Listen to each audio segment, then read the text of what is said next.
ఈద్ ఉల్ ఫితర్ రంజాన్ శుభాకాంక్షలు. ఈరోజు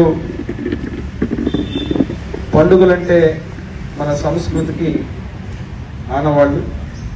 అదేవిధంగా రాష్ట్రంలో కూటమి ప్రభుత్వం వచ్చిన తర్వాత ఇచ్చిన హామీలు, ఇచ్చిన మాట నిలబెట్టుకుంటూ ఈరోజు ఉగాది కానుకగా మా యువనేత, యువగల రథసారథి నారా లోకేష్ బాబు గారు ఏదైతే ఉద్యోగ కల్పన చేస్తామని చెప్పిన మాటని తూచా తప్పకుండా జాబ్ క్యాలెండర్ ఇస్తామని చెప్పి ఆ జాబ్ క్యాలెండర్ ని తూచా తప్పకుండా పాటిస్తూ ఉగాది కానుకగా మళ్ళీ ఈరోజు రెండవ జాబ్ క్యాలెండర్ ని విడుదల చేసినందుకు మా యువనేత నారా లోకేష్ బాబు గారికి, కూటమి ప్రభుత్వానికి, ముఖ్యమంత్రి వర్యులు నారా చంద్రబాబు నాయుడు గారికి, డిప్యూటీ సీఎం పవన్ కళ్యాణ్ గారికి, ఎన్డీఏ గవర్నమెంట్ నరేంద్ర మోడీ గారి నాయకత్వంలో ఉన్నటువంటి యొక్క ప్రభుత్వం ప్రధానమంత్రిగా వారికి ప్రత్యేకంగా మా ఎమ్మిగనూరు నియోజకవర్గం నుంచి మేమందరం కూడా పేరు పేరున ధన్యవాదాలు తెలియజేస్తున్నాం.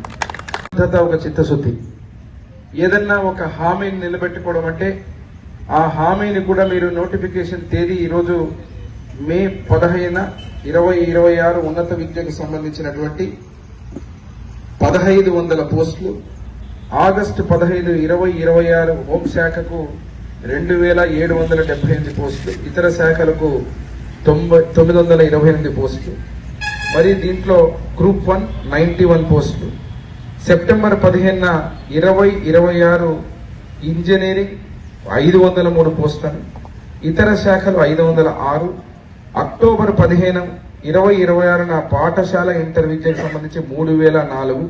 అంటే మొత్తానికి ఉద్యోగాలకు కలిపి 10,060 ఉద్యోగాలని ఈ యొక్క జాబ్కు సంబంధించినటువంటి ఏదైతే క్యాలెండర్ లో విడుదల చేసి స్పష్టంగా ఏ శాఖలకు ఎన్ని ఉద్యోగాలు కేటాయించడం గురించి చెప్పడం జరిగింది.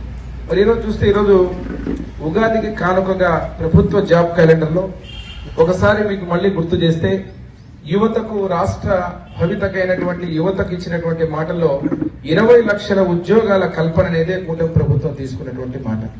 మరి ఈ దినానికి ఇప్పటికే చూస్తే మీరు దాదాపు 20 నెలల్లో 6,28,347 ఉద్యోగాలను యువతకు అందించడం జరిగింది. ఇది గత శాసనసభలో కూడా మీరు చూశారు.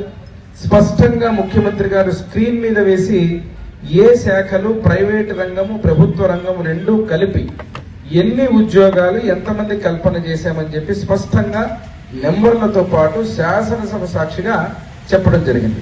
మరి అదే కాకుండా ఈరోజు చూస్తే దాదాపు 23 లక్షల కోట్ల పెట్టుబడితో 25 లక్షల ఉద్యోగ అవకాశాలు సృష్టించే కంపెనీలతో కూటమి ప్రభుత్వం ఒప్పందం చేసుకోవడం కూడా జరిగిందని మీకు పత్రికా ముఖంగా తెలియజేయడం జరుగుతోంది.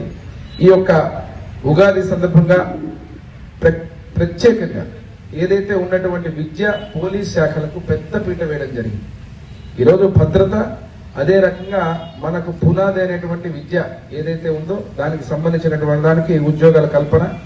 ఈరోజు మీరు మెగా డిఎస్సి అన్నప్పుడు ఎన్ని రకాలుగా గత ప్రభుత్వం ఈ మెగా డిఎస్సిని జరపకుండా చూడాలని కేసులు వేసి రకరకాలుగా ఇబ్బందులు పెట్టినా వాటన్నిటిని కూడా ఒక ప్రణాళికాబద్ధంగా, ఒక వ్యూహాత్మకంగా మా లోకేష్ బాబు గారు వాటిని జయించిన తర్వాత గతంలో ఇచ్చిన డిఎస్సీనే కాకుండా పరిపూర్ణంగా చేసి ఆ యొక్క మెగా డిఎస్సీలో కూడా చాలా గర్వంగా చెబుతున్నాం, రాష్ట్రంలోనే అత్యధికంగా ఉన్నటువంటిది మా ఎమ్మిగనూరు నియోజకవర్గం.